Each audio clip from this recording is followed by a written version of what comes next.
Hello प्यारे बच्चों, मैं संजय बिंदल एक बार आप सब लोगों का हमारे यूट्यूब चैनल एसवी केमिस्ट्री फिर से स्वागत करता हूं।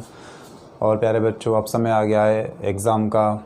आपके इंतज़ाम की घड़ी ख़त्म हो रही है और आप सब लोगों को अब अपने एग्ज़ाम्स देने हैं। तो बीएससी फर्स्ट ईयर के लिए मैंने कुछ इम्पोर्टेंट क्वेश्चंस बनाए हैं, आप उसको एक गेस्ट पेपर कह सकते हो।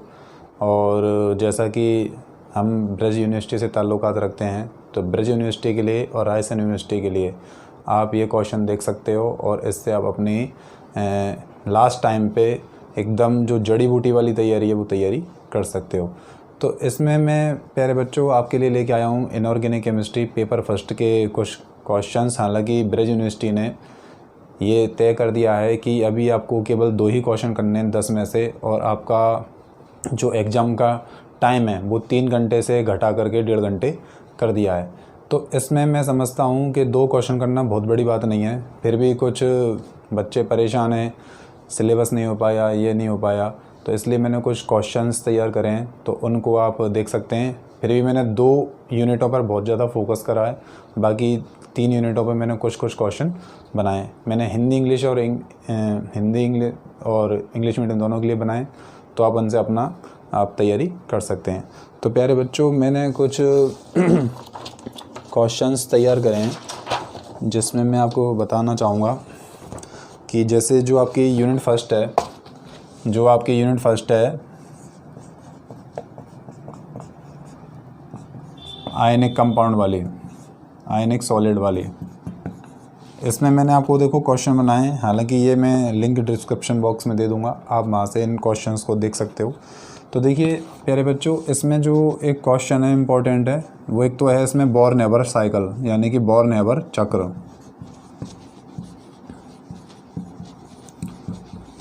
पूछ सकता है बोर्न-हेबर चक्र क्या है, इसके उपयोग बताइए, और इसमें कौन कौन सी ऊर्जाएं लगती हैं उसकी कैलकुलेशन करवा सकता है। दूसरा इसमें जो क्वेश्चन है वो आप देख सकते हो, इसमें जो वेरियस टाइप्स के जो सेमीकंडक्टर्स हैं, यानी कि जो विभिन्न प्रकार के अर्धचालक हैं, N प्रकार के अर्धचालक, P प्रकार के अर्धचालक, तो वो आप ज़रूर देख कर जाएँ। N व P प्रकार के सेमीकंडक्टर, ठीक है, ये आप ज़रूर देख के जाएँ।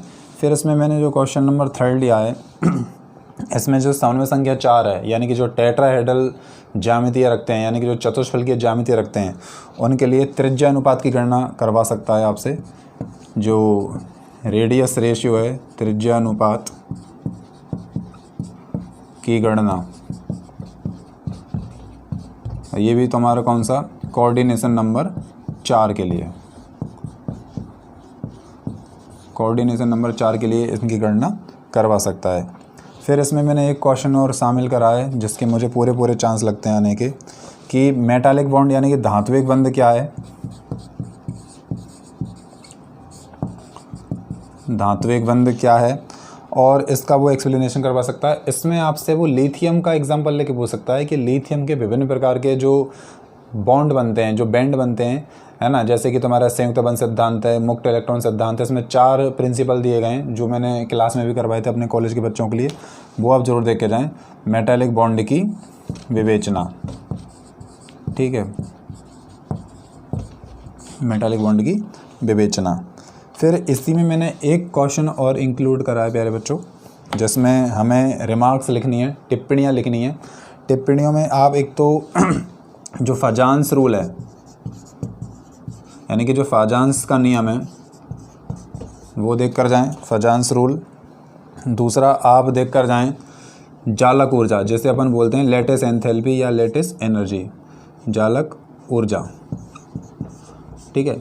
इस जालक ऊर्जा में प्यारे बच्चों मैं आपको बताना चाहूँगा, आपसे वो ये भी कह सकता है कि जालक ऊर्जा से आप क्या समझते हैं, सोडियम प्लस और Cl- के विरचन में जालक ऊर्जा की गणना करिए, या 1 मोल NaCl के लिए जालक ऊर्जा की गणना करिए। तो मैंने इसमें पूरा क्वेश्चन बना दिया है, ये आप ज़रूर देख कर जाएँ। फिर इसमें मैंने लास्ट में एक शॉर्ट में क्वेश्चन शामिल करा है कि जो आपके नॉन स्टाइकोमेट्रिक और स्टाइकोमेट्रिक डिसीज़ हैं, दोष हैं, है ना, जो स्टाइकोमेट्रिक यानी कि जिसमें जो अनुपात है वो बराबर नहीं मिलता, जैसे कि शॉर्ट की दोष है, आपका फ्रेंकल दोष है, वो आप ज़रूर पढ़ कर जाएँ। बिल्कुल आपसे शॉर्ट में वो पूछ सकता है, शॉर्टकी व फ्रैंकल जो डिफेक्ट्स हैं, त्रुटियां हैं, वो आप ज़रूर पढ़ कर जाएँ। तो मैं समझता हूँ कि यूनिट फर्स्ट में आपको इतने सारे क्वेश्चन मैंने बहुत ज़्यादा भी नहीं करे, ये आप ज़रूर पढ़ के जाएँ, इनसे आपका एक क्वेश्चन ज़रूर फंस जाएगा। बॉर्न चक्र, एन व पी प्रकार अर्धचालक, त्रिज्या अनुपात की गणना, समन्वय संख्या 4 के लिए, धात्विक बंध क्या है, और लिथियम का एग्जाम्पल लेके वो पूछ सकता है ना, लिथियम का एग्जाम्पल से वो पूछ सकता है। ठीक है, फिर फाजान्स के नियम, जालक ऊर्जा और शॉर्टकी फ्रैंकल त्रुटियाँ, ये आपसे वो पूछ सकता है। ठीक है, बाकी मैंने यूनिट सेकंड में तैयार करे हैं आपके लिए कुछ क्वेश्चंस, उनको मैं बताता हूँ, आप चाहो तो इनको देख सकते हो जब तक।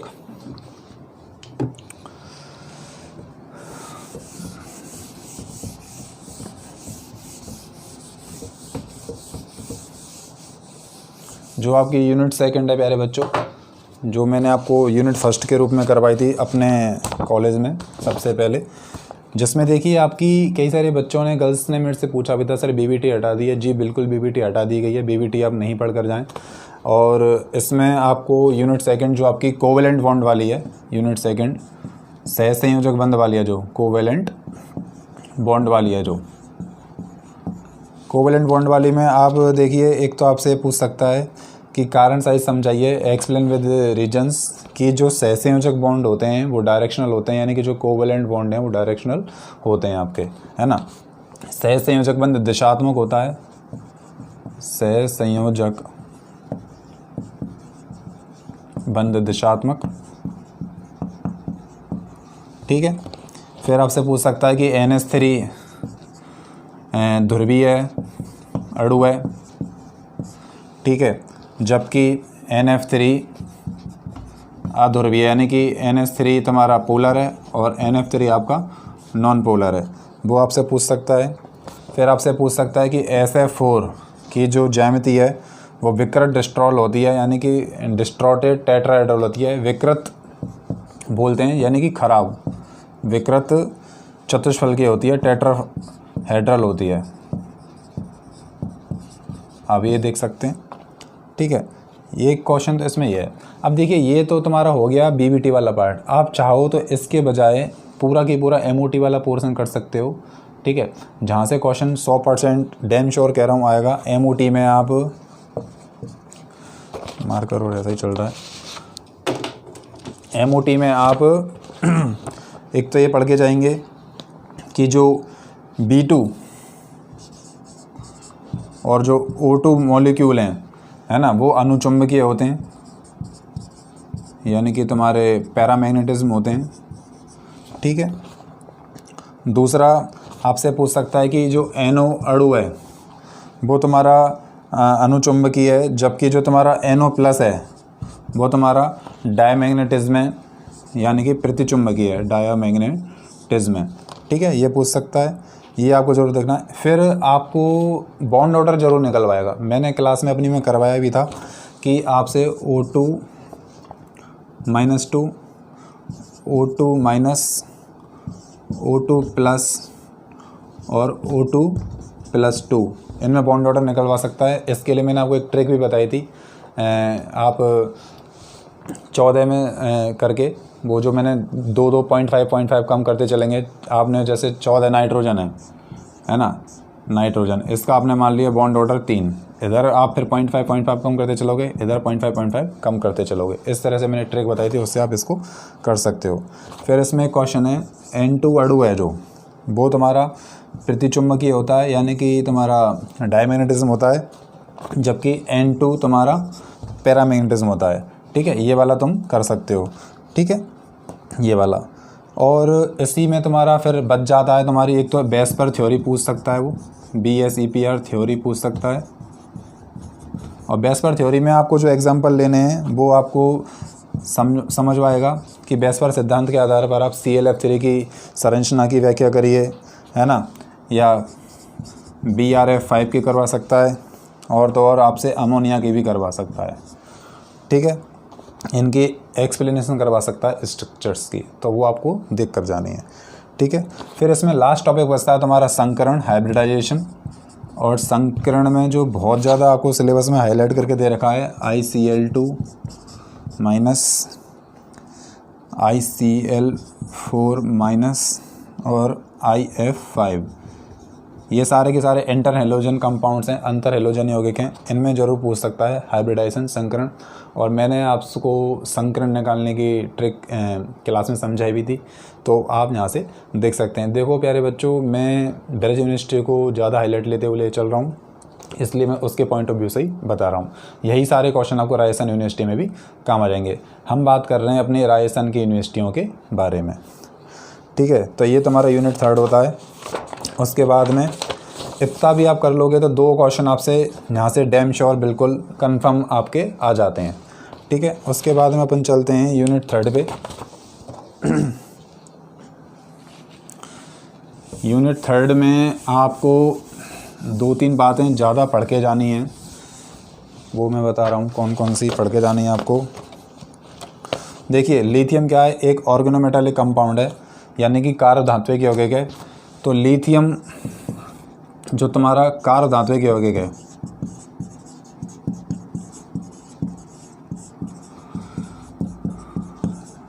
लिथियम तुम्हारा क्या है, कार्य धात्विक यौगिक है। इसको बनाने की विधि पूछ सकता है, इसके गुणधर्म पूछ सकता है, यानी कि मेथड, प्रॉपर्टी यानी कि कैरेक्टरिस्टिक, और इसका यूज़, ये आपसे पूछ सकता है वो, ठीक है। फिर एक क्वेश्चन पूछ सकता है तुम्हारा पीरियोडिसिटी प्रॉपर्टी के बारे में, आवर्तता के गुणों के बारे में, कि जो अपन 3rd ग्रुप से 7th ग्रुप की तरफ जाते हैं तो जो आयनन ऊर्जा है, जैसे अपन बोलते हैं आयनाइजेशन एनर्जी, उसको समझाने के लिए पूछ सकता है। एक आपसे इसी में 3rd से 7th जाने पर इलेक्ट्रॉन एफिनिटी है ना, ये पूछ सकता है, इलेक्ट्रॉन बंधुता पूछ सकता है। और एक आपको पूछ सकता है 3रे, 4थे, 5वें ग्रुप के तत्वों की ऑक्सीकरण अवस्था यानी कि ऑक्सीडेशन स्टेट पूछ सकता है। ये सारे आए हुए क्वेश्चन है प्रीवियस ईयर्स के, मैं उसी के आधार पर गैस लगा के आपको बता रहा हूँ। फिर आपसे पूछ सकता है एस ब्लॉक के तत्वों में जो सबसे ज़्यादा इम्पोर्टेंट है विकर्ण संबंध, डायगोनल रिलेशनशिप, विकर्ण संबंध जैसे अपन बोलते हैं डायगोनल रिलेशनशिप, जो भी तुम्हारी कौन के साथ पूछ सकता है, लिथियम और मैग्नीशियम के साथ में, और तुम्हारी बेरिलियम और एल्यूमिनियम के साथ में। ये आपको ज़रूर 500% पढ़कर ही जाना है। फिर आपसे इसमें पूछ सकता है विलायकन प्रवृत्ति यानी कि solvation nature of S block elements, विलायकन प्रवृत्ति, ठीक। उसके बाद आपसे पूछ सकता है इनर्ट पेयर इफेक्ट, अक्रिय युग्म प्रभाव, जो तुम्हारा पी ब्लॉक का है, अक्रिय युग्म प्रभाव। मैं अक्रिय युग्म प्रभाव यहाँ पर थोड़ा सा बता देता हूँ कि क्या होता है कि जो पी ब्लॉक के जो तत्व होते हैं उनका कॉन्फ़िगरेशन NH2 NP126 होता है, ठीक है। जब पी ब्लॉक के एलिमेंट बंध बनाने में केवल पी के पार्टिसिपेट करें, कक्षक के इलेक्ट्रॉन केवल पी के ही भाग लें, उसमें एस के भाग ना लें, तो वो तुम्हारा कहलाता है अक्रिय युग्म प्रभाव।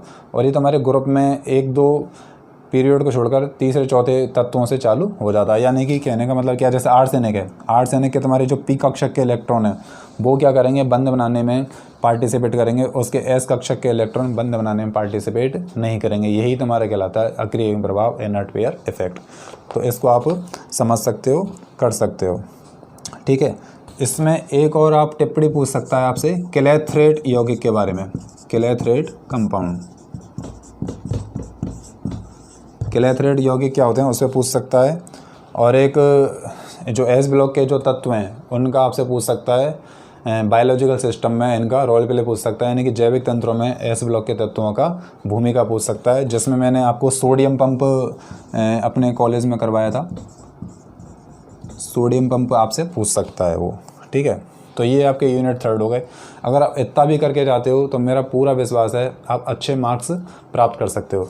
अब मैंने सबका भला सोचते हुए 4थी और 5वीं यूनिट के भी कुछ क्वेश्चंस यहाँ पर करें हैं। तो देखिए जो 4थी 5वीं यूनिट है उसमें आपको जो केमिस्ट्री ऑफ नोबल गैस है ना, जो तुम्हारे उत्कृष्ट गैसें उनके रसायन में वो पूछ सकता है आपसे। तो इसमें ज़रूर डैम श्योर वो आपसे क्या पूछेगा, संकरण पूछेगा, हाइब्रिडाइजेशन पूछेगा। जैसे कि तुम्हारे निम्न यौगिकों को बनाने की तुम्हारी विधि, संरचना का गुणधर्म यानी कि गुणधर्म पूछ सकता है, मेथड पूछ सकता है, फॉर्मेशन मेथड, और तुम्हारा सबसे ज़्यादा इम्पोर्टेंट संरचना यानी कैसे बनता है, यानी कि उनका संकरण। ठीक है, इसमें पूछ सकता है, जिसमें तुम्हारे हैं XCO3, XCO2, F2, XCF4। एक तो ये ग्रुप पूछ सकता है, दूसरा ये ग्रुप पूछ सकता है, यही क्वेश्चन आएगा कि निम्न यौगिकों की गुणधर्म, संरचना और बनाने की विधि याद करिए, जिसमें तुम्हारे सारे के सारे जीनोन के कंपाउंड हैं, XCF6, XCOF2 और XCOF4, ये आपसे पूछा जा सकता है। अब संकरण निकालने की बहुत ज़बरदस्त ट्रिक मैंने नोट्स में करवाई थी, क्लास में बाकायदा समझाई थी जब हमने सेशन शुरू किया था, तो आप वहाँ से कर सकते हैं। ठीक है, और एक आप इसी में देख कर जाओगे फुलरीन पर टिप्पणी। फुलरीन क्या है, फुलरीन पर आप टिप्पणी ज़रूर देख कर जाओगे। फिर जो लास्ट यूनिट आपकी बचती है उसमें आपका एक तो ग्रुप डिस्प्लेसमेंट लॉ है, यानी कि बीन का वर्ग विस्थापन का नियम, वो आप ज़रूर पढ़ कर जाएंगे यूनिट 5 में। वर्ग विस्थापन नियम, ग्रुप डिस्प्लेसमेंट रूल, विस्थापन नियम। ठीक, एक तुम्हारा कृत्रिम तत्वांतरण, कृत्रिम तत्वांतरण जिसे अपन बोलते हैं इस पे तुम्हारा आर्टिफिशियल तुम्हारा टर्म्यूटेशन है ना। और एक तुम्हारा देख के जाओगे नाभिकीय समुच्चय खंडन, नाभिकीय समुच्चय खंडन, स्प्लेनेशन। और एक तुम्हारा द्रव्यमान क्षति, मास डेके, द्रव्यमान क्षति।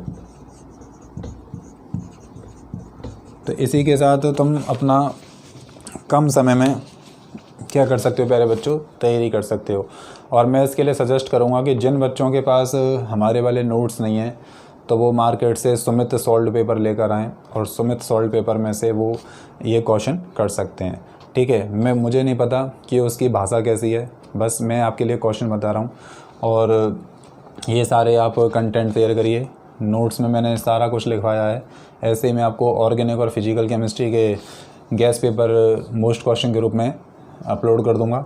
तो इसी के साथ मैं आपसे विदा लेना चाहूँगा। मैं आशा करता हूँ आप पढ़ाई करेंगे और अपना बढ़िया एग्ज़ाम कर आएंगे। तो सारे बच्चों के लिए wish you all the best. धन्यवाद। जय हिंद।